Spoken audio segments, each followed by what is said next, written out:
Alrighty, I hope everybody had a Merry Christmas and a Happy New Year. I'm out here in the shed and wanted to show y'all something new I got. It's another type of switch. This one is made by Marklin, I guess is how you say it. And I'm not really sure exactly how old it is. It is an O gauge track, pretty much mates up to the Menards. But it's similar to the American Flyer.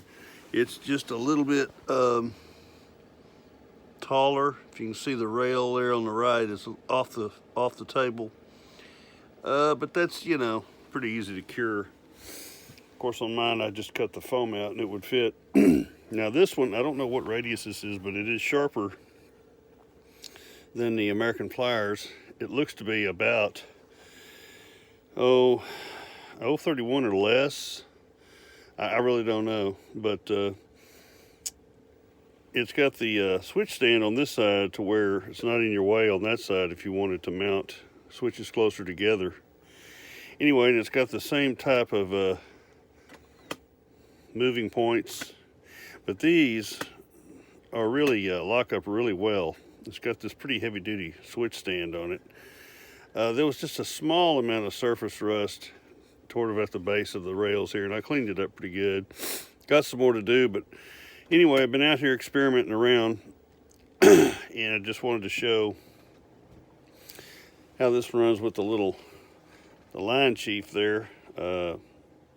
It's pretty smooth. I'm gonna be careful. I'm gonna have a one-way trip to the floor down there, but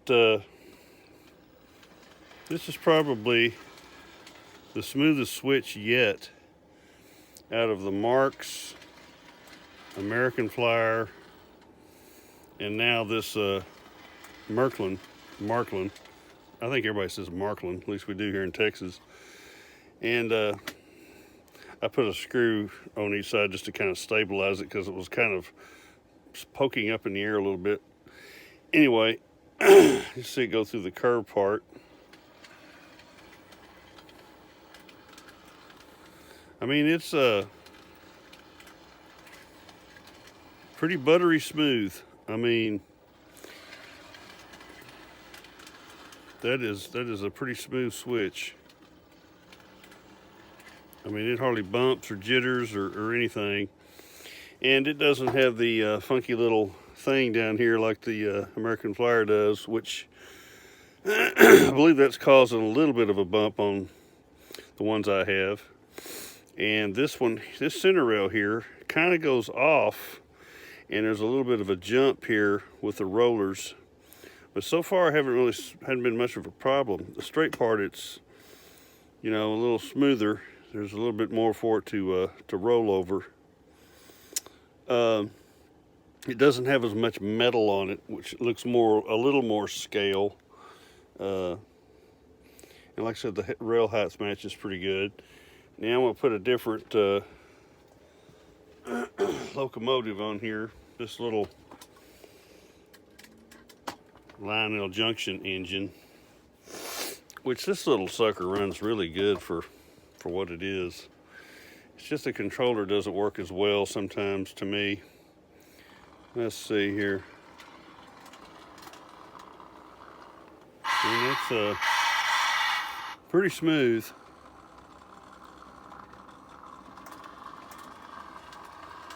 You don't see a lot of bumps or jolts or things like that when you go through the switch. That's what I look for. That's what I look for when I'm rolling something through a switch, is bumps. And freight cars don't usually have a problem with just about any kind of switch you use. It's always the engines, and they'll usually hit something or bang on something, or I just hate that. I like things to be smooth.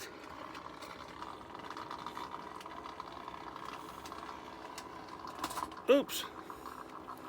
See, this one keeps going sometimes even with the controller off. Anyway, put it back on, it works just fine. That may be just weak batteries or something. But It'll crawl pretty slow. I mean, for a little train set engine, that's pretty good. And it's going through there real smooth.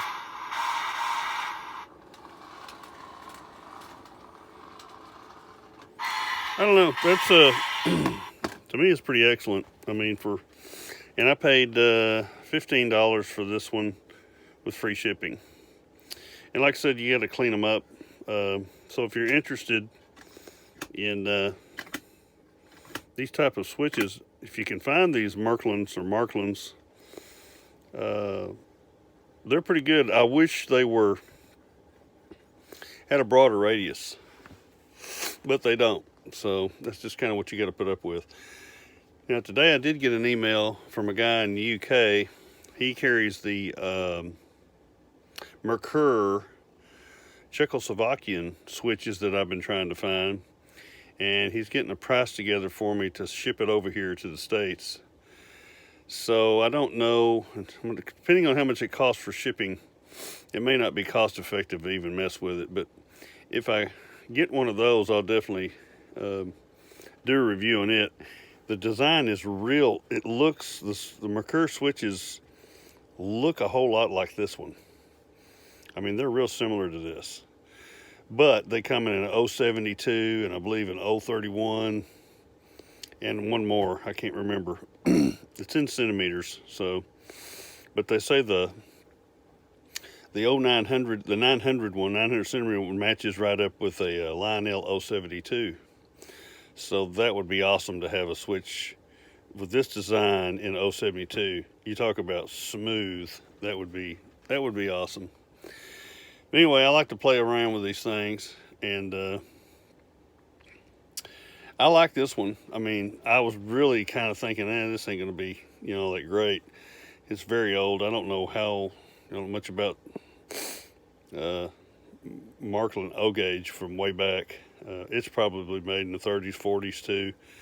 Like the Flyer stuff, maybe newer. I don't know. I also got a pair of these today. I gotta turn that power off or I'm gonna make it short. Sorry if I've been working a lot of hours lately, and this is the first time I've been out here. I've got this type of American Flyer switch. I got a pair of these. I've cleaned these up. Now this is a slightly different design from the other American Flyer switches I've got. What's different, of course, the switch machine is the same, and this is the same. But what they changed was, first of all, this is a much broader radius. This looks like an 042, maybe. I'm not really sure what, somebody can tell me what American Flyer made back then, because it's also got, this is a one-piece frog. This is all one piece, and it just kind of goes down inside the metal, and you twist these tabs to hold it down.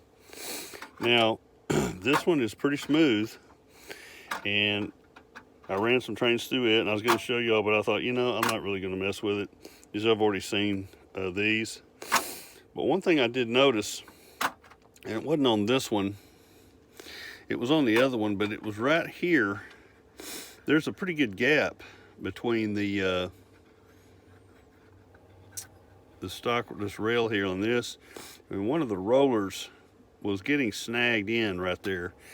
I didn't take the time to try to figure out a way to extend this out, but it looks like you probably go out, I don't know, another, maybe almost a 1/4 inch to keep that roller. There's probably a way to do it if I really wanted to mess with it. Now I like these because they're broader. As you can tell by looking at this is one of the older. So you can see the right hand there of that American Flyer versus the right hand here. And you can see that that's a much sharper turn on this one than this one. That looks like I said, like an 042. So maybe somebody out there, maybe you guys know. All I ever see on YouTube is stuff about Lionel, and Mark stuff is usually the 027 stuff I see. I never see anything about American Flyer, and I see American Flyer, that's always S gauge. But this American Flyer O gauge stuff, And these are good switches too. You got to tweak all these things because they're, like I said, first of all, because they're really old, but these were super clean, these black ones. There was no rust on them. Somebody took pretty good care of these, and they work pretty well. Pretty smooth. This one's not quite as smooth as the other one. It's right over there. But they work. So I don't know what I'm going to do with all these, but I'm doing some experimenting right now. You know, I like these because you can actually, this rail here, you can actually move this rail in if this gap is too far apart. You know, if it's giving you a problem to where you don't get that big bump. This one, I think, is one of the ones you had to screw down to hold it, to keep it level.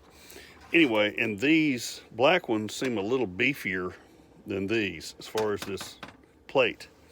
And you can see by lining them up that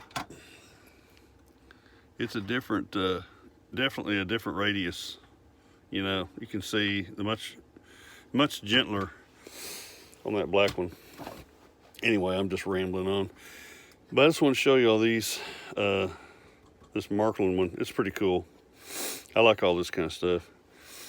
And I get those Mercurs, I'll definitely put that online because I think that's going to be probably what's really going to be nice. And I wish somebody here in the States would make something like that again. I know Gargraves used to make one like that a long time ago. And I don't know why they quit making it. Maybe they were having some kind of a problem with it. And then there was a place called Hearth Hobbies who made one too. I think it had a built-in switch machine or something. Anyhow, well, I'm going to get off. This is getting too long, and it's very late tonight. But I hope y'all had a Merry Christmas and a Happy New Year. And hope 2021 is a whole lot better than 2020 was. Because I'm about ready to have me a mass burning party. I don't know about y'all. Alrighty, see y'all later.